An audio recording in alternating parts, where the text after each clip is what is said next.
Assalamualaikum warahmatullahi wabarakatuh.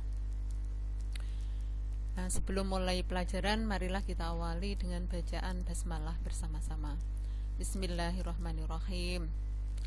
Langsung saja kita akan mulai belajar ya sejarah Indonesia kelas 11 IPA maupun IPS bab 1, yaitu tentang perkembangan kolonialisme dan imperialisme bangsa barat di Indonesia.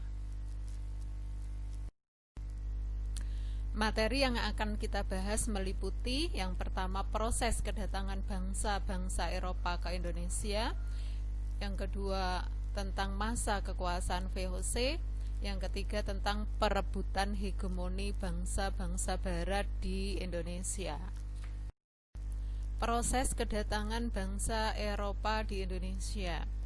Ya, pertama, motivasi kedatangan bangsa Eropa di Indonesia. Nah, kita tahu bahwa bangsa Indonesia sejak zaman praaksara, nah itu terkenal sebagai daerah yang kaya akan sumber daya alam. Ya, itu ya salah satu motivasi kedatangan bangsa Indonesia. Kedatangan bangsa barat ke Indonesia. Nah, tapi juga didukung oleh beberapa faktor yang lain. Yang pertama yaitu berkembangnya ilmu pengetahuan dan teknologi. Jadi negara barat ya, jadi sekitar abad ke-17, nah itu mengalami perubahan setelah zaman Renaissance ya. Jadi bangsa barat terjadi perkembangan ilmu pengetahuan dan teknologi, antara lain ditemukannya kompas gitu ya, kemudian juga ditemukannya bahwa bumi ini adalah bulat dan seterusnya. Nah, mendorong bangsa barat untuk akhirnya melakukan penjelajahan samudera, mencari kekayaan alam yang mereka dengar ada mutiara di dunia timur. Nah, itu. Terus kemudian yang kedua, jatuhnya Konstantinopel ke tangan Turki Utsmani. Konstantinopel adalah wilayah pusat perdagangan ya di kawasan Eropa. Nah, akhirnya Konstantinopel jatuh ke tangan Turki, yang menyebabkan bangsa Eropa tidak lagi bisa mencari sumber perdagangan, sumber barang-barang dagangan ya, yaitu di wilayah sekitar Konstantinopel. Nah, itulah yang kemudian bangsa Eropa berupaya mencari jalan lain ya, mencari sendiri rempah-rempah ke daerah asalnya, tidak lagi mencari di kawasan Konstantinopel. Nah, kemudian yang berikutnya yang terkenal tadi ya, mencari rempah-rempah. Ternyata rempah-rempah Indonesia, nah itu komoditas yang sangat diminati oleh orang-orang Eropa pada saat itu ya. Bahkan ada ini ya, bahwa harga rempah-rempah pada saat itu melebihi dengan harga emas. Nah, inilah ya, jadi karena itu bangsa Eropa mereka mempunyai motivasi untuk langsung mencari rempah-rempah ke daerah asalnya, khususnya wilayah Indonesia. Terus kemudian yang keempat ya, jadi motivasi kedatangan bangsa barat tidak lepas dari tujuan yang dikenal dengan istilahnya 3G atau 3G. Meliputi apa? Gold atau emas. Emas adalah lambang kekayaan, mencari kekayaan alam yang sebanyak-banyaknya. Terus kemudian glory atau kejayaan. Kejayaan itu pada saat itu diukur dari luasnya tanah jajahan. Jadi semakin luas suatu negara jajahannya, nah maka itulah negara yang paling jaya. Nah, itulah ya, atau dapat dikatakan yang paling rakus, nah itu adalah yang paling jaya, mencari tanah jajahan seluas-luasnya. Nah, kemudian adalah gospel. Gospel itu adalah menyebarkan agama Nasrani, atau yang mereka sebut dengan istilah mission sacri, misi suci untuk menyebarkan agama Nasrani. Nah, itulah motivasi kedatangan bangsa barat ke Indonesia. Proses kedatangan bangsa Eropa ke Indonesia, nah itu bisa dilihat ya. Jadi yang pertama, yang terkenal dengan tokoh negara ya, pelopor imperialisme kuno, nah itu negara Spanyol dan Portugis. Maka kedua negara inilah yang kemudian menjadi pelopor penjelajah samudera, mencari tanah jajahan ya, termasuk mereka nanti datang ke Indonesia. Yang pertama bangsa Portugis. Bangsa Portugis ya, Nah, itu ada beberapa tokoh penjelajah samudra ya. Jadi yang pertama mereka berlayar dari wilayah Eropa, negara Portugis sana. Nah, itu adalah ke arah timur ya, ke arah timur berarti menjelajahi Samudra Atlantik, kemudian menjelajahi Samudra Hindia ya. Dari nah itulah tokoh-tokoh dari negara Portugis. Yang pertama Bartolomeus Dias, dia berlayar sampai ke Afrika Selatan, Tanjung Harapan. Kemudian dilanjutkan oleh penerusnya yaitu Vasco da Gama sampai ke wilayah India atau Kalkuta. Nah, dari Kalkuta, nah itulah nanti kemudian diteruskan lagi sampai ke Indonesia ya oleh Alfonso de Albuquerque. Jadi akhirnya Portugis berhasil masuk ke wilayah Indonesia setelah pada tahun 1511 berhasil menguasai Selat Malaka. Nah, kemudian yang berikut adalah bangsa Spanyol. Bangsa Spanyol, nah itu bangsa kedua yang kemudian berlayar ke arah barat, dari Eropa ke arah barat. Karena berdasarkan perjanjian Tordesillas ya, orang Eropa membagi dunia itu menjadi dua gitu ya. Jadi kalau tadi Portugis berlayar ke arah timur, maka Spanyol berlayar ke arah barat. Jadi mengarungi Samudra Atlantik ya. Jadi yang pertama dipimpin oleh Christophorus Columbus. Columbus berlayar ke arah barat sampailah tadi ke benua Amerika. Sampai di benua Amerika, tapi Columbus ini kembali lagi ke negaranya. Nah, pelayaran berikutnya dilanjutkan oleh Magellan.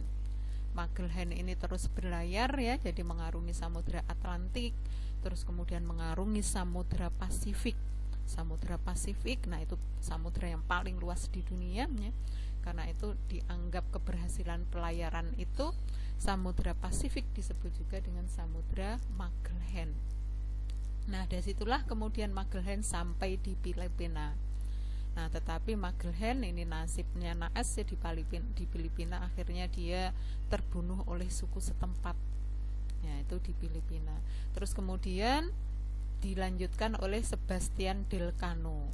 Nah, dia berlayar dari Filipina menuju ke selatan, sampailah akhirnya di wilayah Indonesia, yaitu di daerah Maluku.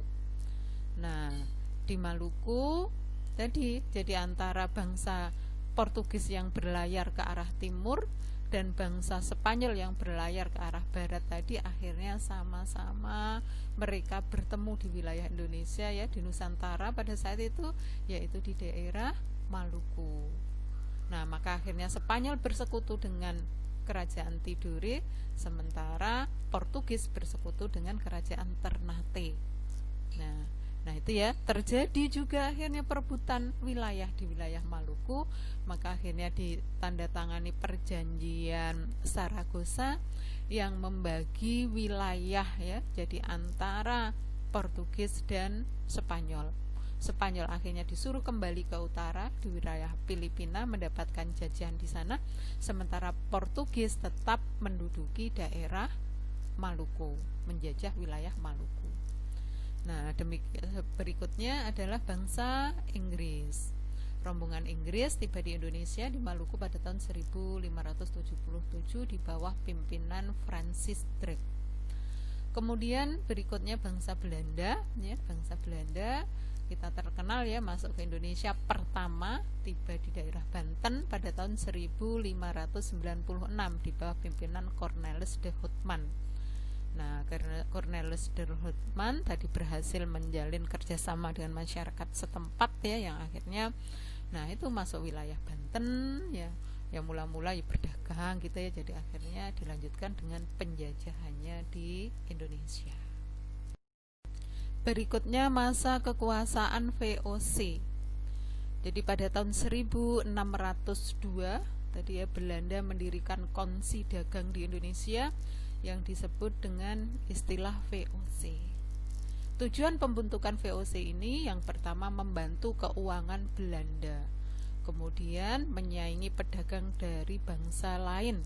Nah, jadi artinya ini kongsi dagang yang berfungsi untuk tadi ya, supaya Belanda ini tidak kalah ya dengan kongsi dagang lain, bangsa lain, seperti ada EIC yang dimiliki oleh Inggris. Nah itu ya, maka di Indonesia tadi Belanda mendirikan VOC, terus kemudian menjalankan pemerintah sebagai wakil pemerintah Belanda di India Timur ya, atau di Indonesia. Nah VOC tadi ya sebagai suatu kongsi dagang tetapi mempunyai hak-hak istimewa. Hak-hak istimewa VOC dikenal dengan istilah hak oktroi atau hak istimewa, hak yang menyerupai hak suatu negara. Karena apa? Dari hak oktroi istimewa VOC ini meliputi ada hak mencetak mata uang sendiri, hak untuk memiliki angkatan perang gitu ya, hak untuk memerintah daerah yang diduduki, hak untuk melakukan monopoli perdagangan rempah-rempah, masih ada lagi ya, hak untuk mendirikan benteng, hak untuk melakukan kerjasama dengan kerajaan-kerajaan di Indonesia. Nah hak-hak semacam ini biasanya dimiliki oleh negara, tapi itu dimiliki oleh VOC sebagai perwakilan Belanda di Indonesia tadi, sehingga dalam waktu yang singkat VOC akhirnya dapat berkembang jadi menguasai wilayah-wilayah di Indonesia. Selama memerintah di Indonesia, VOC juga mempunyai kebijakan-kebijakan atau tindakan-tindakan yang dilakukan oleh VOC. Yang pertama ada namanya Hongi Tokten atau pelayaran Hongi. Apa itu? Pelayaran pantai untuk mengawasi para pedagang Maluku agar mereka hanya menjual rempah-rempah kepada VOC saja, tidak kepada pedagang yang lain. Jadi mereka berlayar mengarungi pantai-pantai di Maluku, nanti dia mengawasi para petani supaya mereka hanya menjual rempah-rempah kepada VOC saja. Nanti kalau ketahuan ada yang menjual menjual rempah-rempah kepada selain VOC, maka mereka akan kena sanksi yang berat. Kemudian ada ekstirpasi. Apa itu ekstirpasi? Yaitu menebang tanaman rempah-rempah supaya tidak terjadi overproduksi. Nah itu ya, tanaman rempah-rempah yang banyak ditebang supaya tidak overproduksi sehingga tidak mengurangi harga rempah-rempah. Kemudian melakukan tindakan lagi yang ketiga yaitu kontingenten. Apa itu? Kewajiban rakyat untuk membayar pajak dalam bentuk hasil bumi. Kemudian yang keempat yaitu vertical leverente, yaitu kewajiban rakyat untuk menyerahkan pajak berupa hasil bumi. Yang kelima yaitu Prianger stelsel, yaitu kewajiban menanam kopi bagi rakyat Priangan.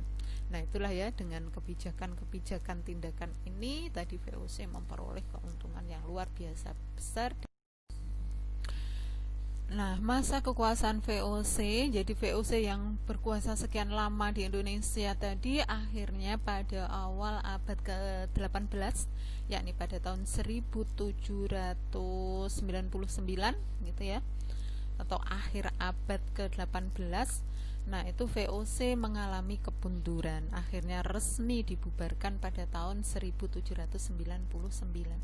Apa sebabnya? Nah itu penyebabnya yaitu terjadi korupsi di kalangan pegawai VOC, kemudian adanya feudalisme yang diterapkan oleh VOC, kemudian ketidakcakapan pegawai-pegawai dalam mengurus gitu ya wilayah yang sekian luas di Indonesia, sehingga VOC akhirnya terlilit hutang yang besar. VOC mempunyai hutang yang besar ya, jadi akhirnya VOC dibubarkan 1799. Berikutnya masa pemerintahan Willem Daendels di Indonesia 1808 sampai 1811. Willem Daendels diutus oleh Napoleon Bonaparte gitu ya, oleh Napoleon untuk menjaga jadi wilayah Jawa gitu ya, mempertahankan Pulau Jawa supaya tidak jatuh ke tangan Inggris. Nah itu ya tugas utama Daendels dikirim ke Indonesia, selain juga untuk menyelesaikan masalah ekonomi keuangan. Nah, maka untuk menunaikan tugasnya tadi supaya mempertahankan wilayah Jawa khususnya tidak jatuh ke tangan Inggris, salah satu upaya yang dilakukan Daendels adalah yaitu membangun jalan raya pos atau yang dikenal jalan raya Anyer sampai Panarukan. Nah itu ya, jadi yang ada warna merah, nah itu adalah jalan raya Anyer sampai Panarukan. Anyer itu terletak di ujung barat ya Pulau Jawa, sementara Panarukan nah itu terletak di ujung timur Pulau Jawa, yaitu di daerah Banyuwangi. Itu jalan yang luar biasa dibangun oleh Daendels dengan tenaga kerja rodi. Jadi bangsa Indonesia diperkerjakan gitu ya, membuka jalan padas yang sangat terjal, yang pada saat itu belum ada jalan seperti saat ini ya, dengan kerja rodi tanpa diperhitungkan kesehatan makanya, sehingga sejatinya antara Jalan Anyer sampai Panarukan itu terdapat kuburan massal korban dari kerja rodi yang dilakukan oleh Daendels. Nah itulah ya yang kemudian dikenal dengan istilah Jalan Pantura saat ini. Nah itu kemudian ada beberapa kebijakan Daendels yang lainnya tadi ya, dalam rangka mempertahankan Pulau Jawa tadi. Selain membangun jalan raya dari Anyer Panarukan, Daendels juga melakukan membangun pelabuhan-pelabuhan militer di ujung kulon, di Merak, Surabaya, jadi untuk membuat pertahanan. Nah itu di bidang pertahanan dan militer. Kemudian nanti di bidang peradilan ya, Daendels ini menerapkan sistem peradilan ya, jadi berdasarkan rasial. Jadi peradilan untuk bangsa Indonesia berbeda dengan peradilan bangsa Eropa, berbeda lagi dengan pengadilan bangsa istilahnya timur asing. Nah itu antara lain ya, nanti untuk lebih jelasnya dibaca lagi di bukunya gitu ya.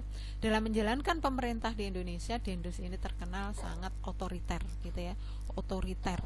Nah, atau bahkan Daendels ini mendapat julukan Jenderal Mas Galak. Nah karena itulah akhirnya Daendels ini nanti dipanggil lagi ya, karena otoriternya tadi, terus kemudian juga karena dia melakukan korupsi, akhirnya dipanggil lagi ke Eropa, terus kemudian nanti digantikan oleh Jenderal Jensen. Nah pemerintahan Jensen tidak berlangsung lama di Indonesia. Jadi tadi ya, jadi tugas Jensen merbagi Pulau Jawa yang ditinggalkan oleh Daendels, kemudian memperkuat pertahanan Jawa untuk membendung serangan Inggris. Nah, tetapi faktanya apa? Nah, dia tidak memiliki kecakapan sesuai dengan diharapkan ya, sebagaimana Daendels. Terus kemudian saat mendapat serangan dari Inggris, sehingga Jensen tidak lagi bisa membendung serangan dari Inggris. Akhirnya datanglah bangsa Inggris ke Indonesia. Nah, akhirnya pada tanggal 18 September 1811 ya, tadi ditandatangani perjanjian kapitulasi Tuntang yang isinya adalah menyerahkan Pulau Jawa kepada Inggris. Kemudian semua tentara Belanda menjadi tawanan Inggris. Akhirnya Indonesia resmi dijajah oleh Inggris. Berikutnya masa pendudukan Inggris di Indonesia berlangsung antara tahun 1811 sampai 1816, jadi tidak terlalu lama. Itu ya tadi ya. Jadi Inggris mengirimkan Thomas Stamford Raffles jadi untuk menjadi gubernur jenderal di Indonesia. Nah, saat menduduki wilayah Indonesia, Raffles berusaha menghapus feodalisme yang sudah mengakar di Indonesia. Terus kemudian nanti berusaha melakukan perdagangan bebas. Nah, salah satu kebijakan Raffles yang sangat terkenal di Indonesia yaitu menerapkan sistem sewa tanah atau pajak land rente. Jadi menghapus pajak hasil bumi gitu ya. Kemudian menggantikannya dengan sistem sewa tanah. Seperti apa yang dimaksud? Jadi tanah pertanian itu dianggap milik pemerintah ya, milik Inggris gitu ya. Kemudian petani nah itu disuruh membayar pajak gitu ya. Enak saja mereka ya datang ke Indonesia menganggap tanah itu milik mereka. Terus kemudian bangsa Indonesia, rakyat Indonesia, petani Indonesia yang punya tanah itu malah disuruh membayar pajak. Nah itulah ya watak penjajah ya, mereka merebut hak milik bangsa pribumi untuk dijadikan milik mereka. Nah kemudian Raffles ini juga ternyata juga seorang yang peduli terhadap kebudayaan ya, sejarah, seorang historia, sehingga ketika di Indonesia nah itu dia istilahnya menulis ya buku ya yang dikenal dengan istilah History of Java. Nah terus kemudian dia juga merintis berdirinya Kebun Raya Bogor nah, itu ya bersama istrinya. Nah berikutnya masa penerapan sistem tanam paksa di Indonesia. Jadi pemerintahan Inggris tidak berlangsung lama, akhirnya melalui Convention of London, akhirnya Indonesia diserahkan lagi kepada Belanda. Nah, akhirnya Belanda tadi ya, pada saat itu terjadi krisis di negara Belanda, hutang negara Belanda banyak ya yang harus ditanggung Belanda, sangat banyak kerugian VOC. Belanda perlu banyak dana untuk membiayai perang ya, yang terjadi di wilayah jajahan termasuk Indonesia, perang Jawa, perang Aceh. Kemudian juga di dalam negeri Belanda juga terjadi pergolakan, yaitu keinginan wilayah Belgia untuk melepaskan diri. Karena itu Belanda berpikir bagaimana bisa memperoleh dana yang besar dari tanah jajahan. Maka dikirimlah namanya tadi ya nanti Van den Bos, Johannes van den Bos, yang akan menerapkan sistem tanam paksa di Indonesia atau dikenal dengan istilah kultur stelsel. Kultur stelsel ini pada awalnya memang untuk meningkatkan hasil pertanian, tapi caranya dengan cara memaksa bangsa Indonesia untuk menanam tanaman yang ditentukan oleh Eropa yang laku di pasar internasional ya, seperti ada kopi, tembakau, teh, nila dan seterusnya. Bangsa Indonesia dipaksa untuk menanam tadi. Nah, pada awalnya sebenarnya aturan tanam paksa itu tidak terlalu memberatkan bangsa Indonesia ya.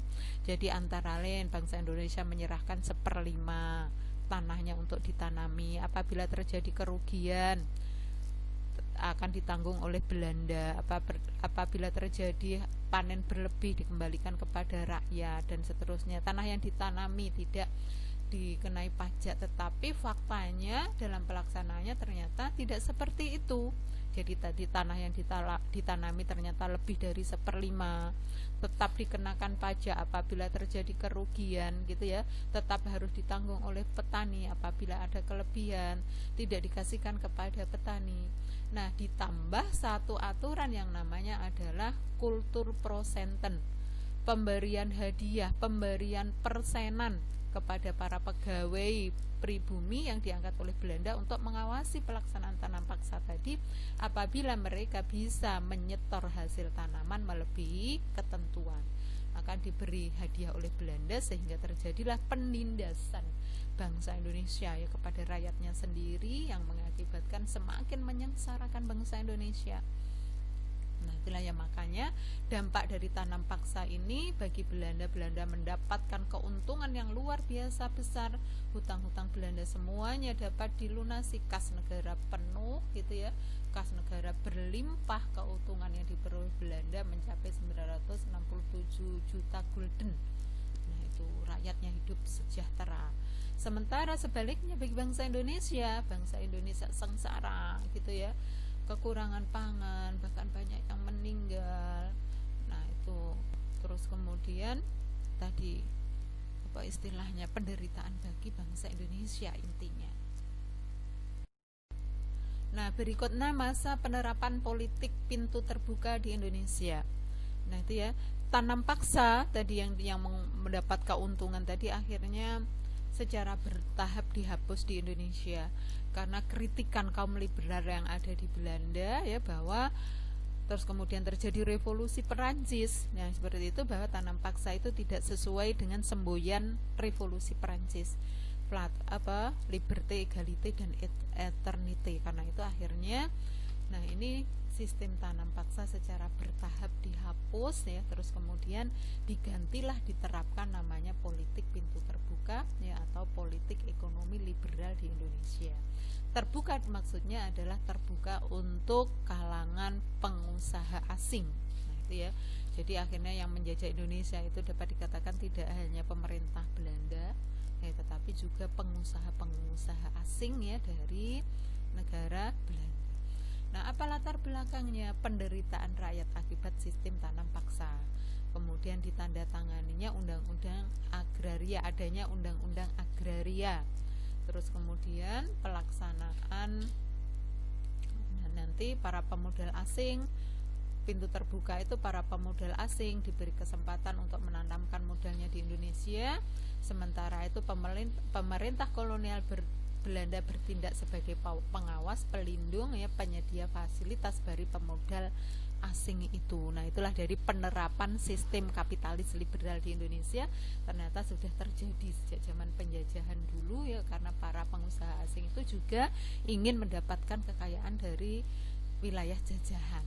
Nah, itulah ya, jadi intinya kita dapat simpulkan ya, dari ternyata berbagai macam bentuk ya perkembangan penjajahan di Indonesia yang diterapkan oleh Belanda ya di Indonesia, meliputi mulai dari VOC, kemudian Daendels Inggris, kemudian penerapan sistem tanam paksa, penerapan sistem politik pintu terbuka. Nah, itu semuanya adalah menguntungkan penjajah.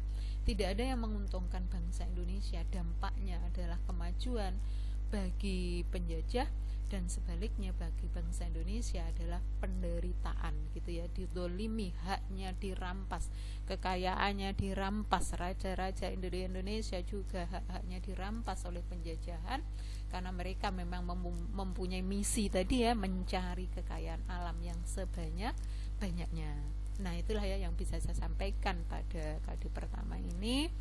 Jadi saya harap kalian nanti bukunya dibaca supaya semakin jelas ya, semakin jelas. Nanti kalau ada pertanyaan bisa ditanyakan di grup. Nah, itu yang bisa saya sampaikan. Ada kurang lebihnya saya maaf. Kita akhiri pertemuan kita dengan membaca hamdalah bersama-sama. Alhamdulillahirabbil alamin. Assalamualaikum warahmatullahi wabarakatuh.